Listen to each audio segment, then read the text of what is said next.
sir. Saan ka galing pa? Makati sir. Anong karamdaman natin? Hindi na, sakit dito. Pababa din. Nag-umpisa dito muna yan. Buwang ka? Ha? Masakit din likod mo? Hindi, nung una masakit pero ngayon may sakit na pero parang konti na lang. Ito yan, ito. Oo, dyan, yan, parang ito. Kailangan ilutin natin yan. Tapos Pagkadapa ka mula dito. Tapos layo ng habak-bakin, no? Yan, baba. Ito yung ano ko ngayon. Mas malala. Ito nga, ito. Side na yan, no? Ugat yan eh.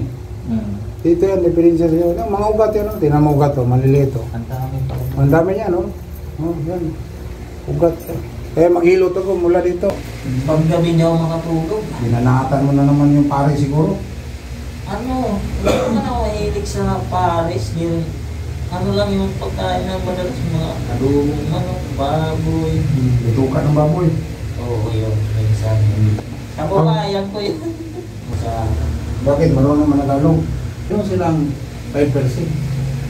Ano pa ba naging silbing subdivision, di ba? Kung gagawin mo lang yung bypass. Wala lang eh. Hindi ka na magkalusot ko. Malulusot ko.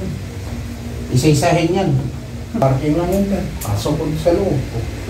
Kasi iwanan mo sa labas. Delikado. Diba? Ano paggalap? Yung isa ko. Yung isa mo. Anong isa? Yung isang schedule ba nila? Ready na sila. Ano ba? Oo, yung libre ba? Libre. Libre lang yan, master. Tabla na. Lalayas na yun pag mapakuloy. Hanapan natin ang paraan yan. Naway na. Kung ano yung ulam niyo man eh? Meow. Kahit tayo sa inyo. Ang daming ulam dyan. Pusa pa pinagtipan ninyo. Sa atin, sure. Yan Kuhan mo sa... translating. Kasi yung ikuhan mo. English. Tagalog.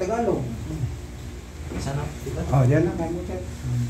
Ang tradisyonal, bihira na ngayon mahanap mo. Yan, ang sarap po. Alam mo na, bihira na mahanap ako. Kaya kahit si tatay, yung kanina binagaw na. Gusto niya eh. Oo. Nagkontra Senior na yun eh. Sabi niya, matagal ka nanapin na siya, mga ganyan sa'yo. Patay ng kadalasan. Alay.